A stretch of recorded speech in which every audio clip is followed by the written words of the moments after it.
Assalamualaikum warahmatullahi wabarakatuh. Bertemu lagi pada pelajaran pendidikan diniyah SMP Islam Al-Madinah. Untuk pertemuan kali ini, kita akan membahas tentang bab zakat. Zakat itu tak akan lepas dari orang kaya dan orang miskin.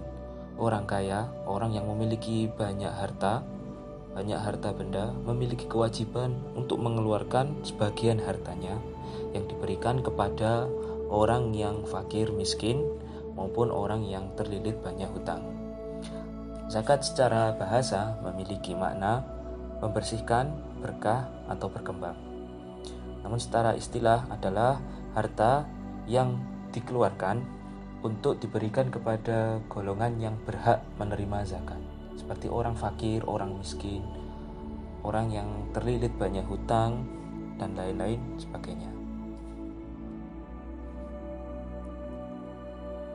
Zakat, sebagaimana makna secara bahasa, yaitu membersihkan. Zakat dapat membersihkan harta dan jiwa manusia. Di dalam hartanya orang yang kaya, di situ terdapat hak-hak orang yang miskin, sehingga dengan membayarkan zakat, hak-hak orang miskin itu dapat dikembalikan kepada si pemiliknya, yaitu orang yang fakir dan miskin. Kemudian orang yang membayar zakat dapat melegakan jiwa manusia, yang mana jika seseorang yang sangat kaya dan dia tidak mau membayarkan zakat, maka di dalam jiwanya itu, di dalam hatinya, mereka akan merasa tidak tenang karena ada hal yang seharusnya diberikan kepada orang lain namun tetap ia miliki.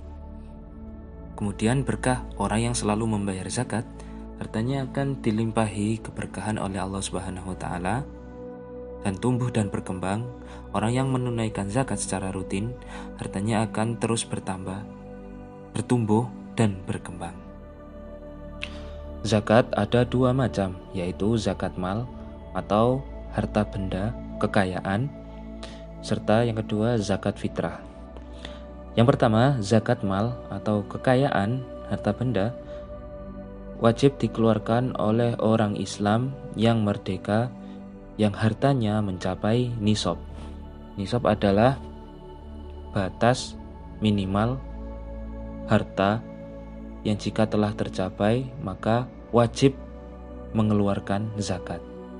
Kemudian yang kedua, zakat fitrah. Zakat fitrah wajib dikeluarkan oleh orang muslim yang memiliki kelebihan bahan makanan pokok pada saat malam hari raya sampai menjelang sholat Idul Fitri. Secara umum, orang yang berhak menerima zakat itu adalah orang yang fakir dan miskin secara umum. Namun di dalam Al-Quran disebutkan ada 8 orang yang berhak menerima zakat, yaitu yang pertama, innamas shadaqatu lil fuqara'i, atau orang yang berhak adalah orang yang fakir. Orang yang fakir adalah orang yang tidak mempunyai harta atau hasil usaha pekerjaan untuk memenuhi kebutuhan hidupnya. Kemudian yang kedua, wal masakini, adalah orang miskin. Orang yang mempunyai harta dan pekerjaan, namun hartanya tidak mencukupi kebutuhan hidupnya. Dalam artian, orangnya memang benar-benar orang yang tidak memiliki atau orang yang miskin. Bukan berarti tidak mencukupi kebutuhan karena orang itu hidup dengan foya-foya, hidup dengan boros. Kemudian wal amilina 'alaiha, amil zakat. Amil zakat adalah orang yang bertugas yang ditunjuk oleh negara untuk mengelola zakat, untuk mengumpulkan zakat kemudian mendistribusikan kepada orang-orang yang berhak. Namun amil ini harus memiliki kriteria fuqara dan masakin yang tadi. Kemudian yang keempat, wal mu'allafati qulubuhum, atau orang yang mu'allaf, yang memang orang itu lemah hartanya, tidak memiliki harta. Kemudian wafir riqabi, adalah orang budak yang tidak memiliki kebebasan atas dirinya. Namun saat ini sudah tidak ada perbudakan lagi. Kemudian wal gharimina atau orang-orang yang terlilit hutang. Dia memiliki banyak hutang sana dan hutang sini. Tapi hutangnya ini bukan termasuk hutang bisnis, namun hutang yang dipakai untuk mencukupi kebutuhan pokoknya. Kemudian wa fi sabilillahi.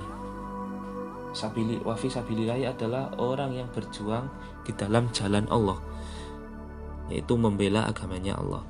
Kemudian wa banis sabili adalah orang yang dalam bepergian namun dia kehabisan bekal sehingga dia menjadi fakir atau miskin.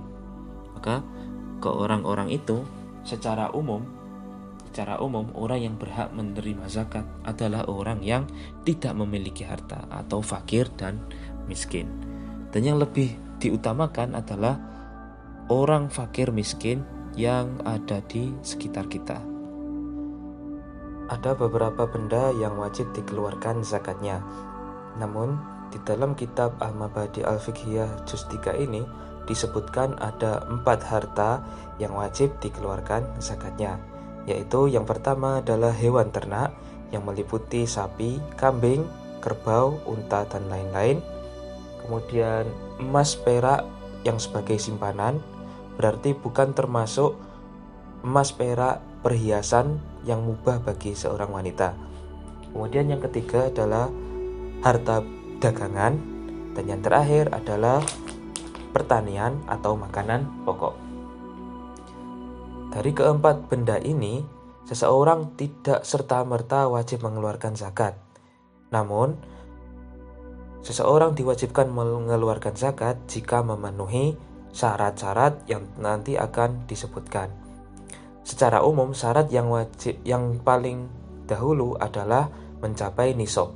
Nisab adalah batas minimal harta yang ketika tercapai maka dia wajib mengeluarkan zakat. Untuk pertemuan depan, kita akan membahas syarat dan ketentuan zakat dan jumlah harta yang dikeluarkan sebagai zakat.